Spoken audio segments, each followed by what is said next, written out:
Comment réagir face à des commentaires négatifs ? Bonjour à tous, je suis Tolo et je suis le fondateur de ce podcast qui a pour but principal de vous donner des clés pour l'accomplissement de vos objectifs. Ici, on parle d'état d'esprit, de motivation, d'action, d'attraction, de la mécanique du succès et de tous ces paramètres qui nous permettent de manifester des résultats dans notre vie. L'autre jour, j'étais avec une amie au tel et elle me disait qu'elle était très affectée par certains commentaires négatifs qu'elle recevait sur sa page, au point qu'elle ait même supprimé cette page un peu plus tard. Et ce qui est assez drôle, c'est que c'est vraiment le profil de femme qui est profondément gentille, bienveillante, et j'ai été très étonné qu'elle reçoive déjà des commentaires négatifs, et j'étais très étonné aussi qu'elle en soit affectée. Et donc on échange un peu sur ce sujet, et je lui raconte que justement moi-même, j'ai reçu pas mal de commentaires négatifs sur un autre podcast où je parle de sujets un peu plus poussés et un peu plus clivants. Et ce qui était assez drôle, c'est que je me suis rendu compte que j'ai pas mal évolué dans ma manière de gérer ce sujet qui est en fait le sujet on va dire des haters ou d'une moindre mesure des commentaires négatifs. Et c'est en fait un vrai sujet qu'il faut apprendre à gérer au plus tôt parce qu'on ne cessera pas d'y faire face tout le long de nos projets. Que ce soit des dislikes, des MP, des commentaires, des notes ou tous ces feedbacks finalement qui sont négatifs, ils vont mécaniquement impacter de près ou de loin n'importe quel créateur de contenu. Et en fait, on va tous être impactés un peu différemment. Certains vont être impactés par les feedbacks négatifs de certains proches, d'autres par ceux d'inconnus et d'autres par exemple des experts dans leur domaine. Et en fait, c'est une réaction humaine que de se sentir mal lorsqu'on reçoit ce type de feedback. Et on n'est pas des machines et il faut qu'on se le rappelle.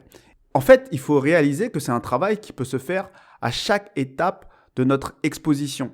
Et ce n'est pas parce qu'on arrive à gérer des commentaires négatifs d'une petite communauté qu'on arrivera à gérer des commentaires négatifs d'une plus grosse communauté. Ou encore pire, d'un bad buzz.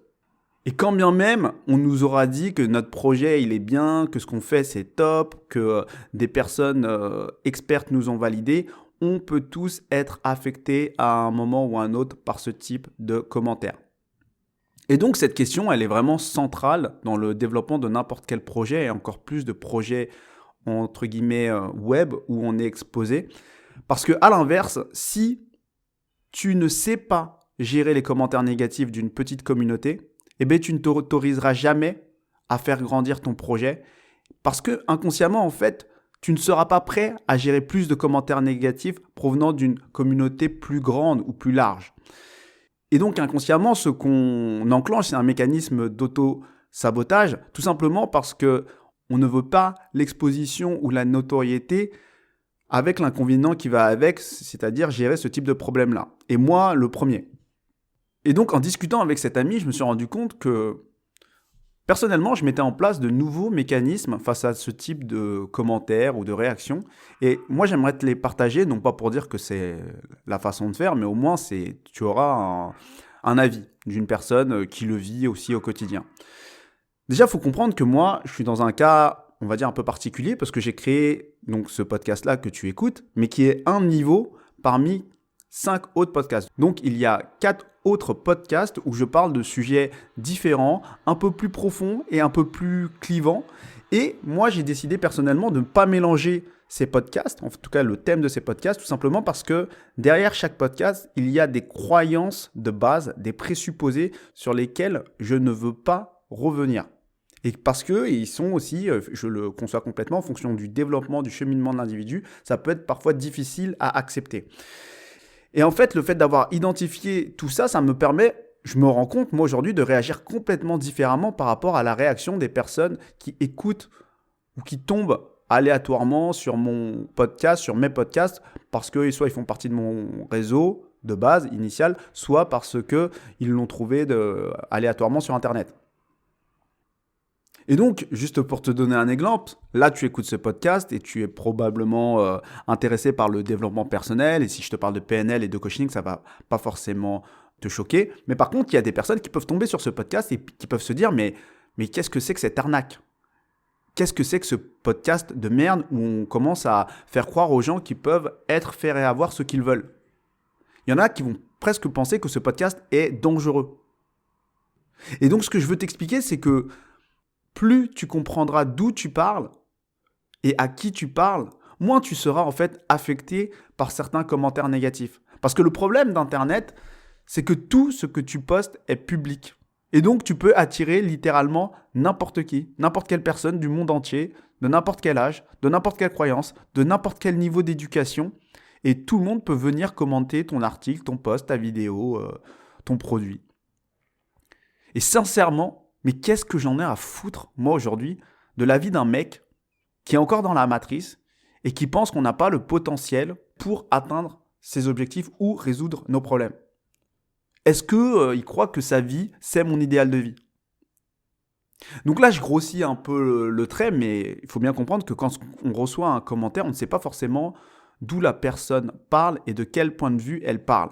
Et en fait, en vrai, c'est un mélange de on le sait et on ne le sait pas. Parce que parfois, effectivement, ça peut être des personnes de son entourage. Et moi, j'ai des personnes extrêmement intelligentes, extrêmement brillantes de mon entourage qui parfois rebondissent en public ou en privé sur certains de mes podcasts un peu plus clivants. Mais ça n'empêche qu'aujourd'hui, étant donné que j'ai fait ce travail et que je suis extrêmement clair avec moi-même et sur les contours de mes podcasts, je vois tout de suite les personnes avec qui je n'ai pas envie d'alimenter ce type de conversation parce que tout simplement, on n'a pas la même grille de lecture. T'as beau être extrêmement intelligent, extrêmement bienveillant, extrêmement tout ce que tu veux, à partir du moment où je comprends qu'on ne part pas des mêmes présupposés, ça ne sert à rien. Je ne suis pas là pour te convaincre ni pour convaincre qui que ce soit. Je parle aux personnes qui ont les mêmes présupposés que moi pour qu'on puisse avancer encore plus loin. Et en fait, le problème, c'est que les personnes vont avoir une tendance à t'imposer leur monde intérieur, leurs croyances, parce qu'elles ne comprennent pas pourquoi toi, tu penses comme ça. Et pire, très souvent, elles pensent que c'est vraiment la mauvaise voie et que ce que tu alimentes, c'est négatif pour, on va dire, le monde entier. Et elles vont se dire, et elles vont peut-être sûrement le faire maladroitement, et elles vont essayer de te remettre sur le bon chemin. Et on peut prendre l'exemple de la personne qui pense, par exemple, que tous les coachs sont des arnaqueurs et qui sont là pour plumer les personnes faibles d'esprit. Ben forcément, si elle tombe sur certains de mes podcasts où je parle d'état d'esprit, d'attraction, de PNL, elle va entendre manipulation, personne faible, etc. Et donc, pour elle, je serais limite le collaborateur de Satan. Et c'est normal qu'elle ait une réaction émotionnelle forte et que ça transparaisse finalement dans son commentaire. Et moi, de l'autre côté de l'écran, c'est normal aussi que je me sente un peu touché. Dans ces cas-là, comment on fait? Et c'est un peu de ça que j'ai envie de te parler ici, mais très brièvement, parce que je ne vais pas faire un podcast de 25 minutes. Donc déjà, premièrement, il faut que tu identifies ces croyances et ces valeurs qui sont clivantes dans ton propos. Il faut que ce soit clair pour toi, que tu as des présupposés sur lesquels tu ne reviendras pas et que tu négocieras pas. Et ça, c'est important pour que tu puisses avancer justement dans ton propos. Si tu n'arrives pas, si chaque jour tu es en train d'essayer de batailler pour remettre en cause des croyances qui sont basiques, ben tu n'avances pas dans ton projet en fait. Et donc ça, c'est un travail personnel d'introspection pour découvrir son monde intérieur et comprendre qu'il est complètement différent de certaines autres personnes. Et donc, une fois que tu as fait ça, mais entoure-toi des personnes qui ont les mêmes croyances de base que toi. C'est obligatoire que tu puisses appeler une personne qui parle au même niveau de lecture que toi. Et ça va ne serait-ce que te rassurer quand tu vas voir que tout le monde ne pense pas comme toi. Et je pense que c'est vraiment, vraiment important de pouvoir avoir une discussion saine avec des personnes qui sont dans le même, entre guillemets, délire que toi. Ensuite, et donc tu l'auras compris, ne perds même pas de temps avec les personnes qui ne pensent pas comme toi dans le sens des présupposés. Elles ont le droit de penser autrement, mais si elles viennent remettre en cause certains présupposés, bah tu perds ton temps parce que tu peux pas apprendre les multiplications si de base tu n'as pas appris les additions. Donc les présupposés sont extrêmement importants et que tu sois clair avec ça et que tu ne reviennes pas dessus pour aller plus loin dans ton sujet. Et au final, moi je vais te dire que je me pose en fait deux questions. Déjà, il y a le premier cas où si la personne je la connais, je me demande mais est-ce que j'ai envie de parler de ce sujet-là, même si la personne je l'apprécie, est-ce que j'ai envie de parler de ce sujet-là avec cette personne?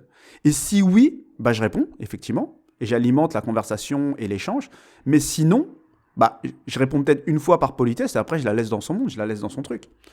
En fait, et ensuite, si la personne, je la connais pas, je me dis, mais est-ce que moi, j'ai envie de créer une relation avec ce type d'audience-là? Moi, quand je vois certains commentaires, parfois négatifs ou autres, avec des fautes d'orthographe à tous les mots, ou quand je vois des commentaires un peu autoritaires qui ont l'impression de vouloir m'apprendre la vie, mais sincèrement, j'ai pas le temps. Je préfère avoir 0 abonné et continuer à produire ce qu'il me plaît que d'alimenter une audience que je n'aime pas et que je ne respecte pas. Je n'ai rien à prouver à personne. Moi, je fais ce travail-là pour qu'il résonne chez d'autres personnes. Voilà, c'est un peu ce que je voulais te partager dans ce podcast. N'hésite pas à commenter si tu as des commentaires ou des trucs et astuces sur comment toi tu gères ce type de situation. Et si tu veux aller plus loin sur ces points et faire ce travail pour découvrir un peu ton monde intérieur et quelles sont les croyances et les valeurs de base sur ton projet qui peuvent être un peu clivantes et qui te limitent à un certain niveau parce que tu perds du temps à essayer de te justifier et qui pourraient en fait finalement, si tu arrives à les identifier, te permettre de booster ton projet, nous on fait des coachings personnalisés et des ateliers collectifs allant d'une soirée à plusieurs jours. Et n'hésite pas à suivre la Maison du Succès qui est la page associée et nous contacter moi et mon équipe de coach via les réseaux sociaux. Et je te souhaite une bonne journée et à bientôt.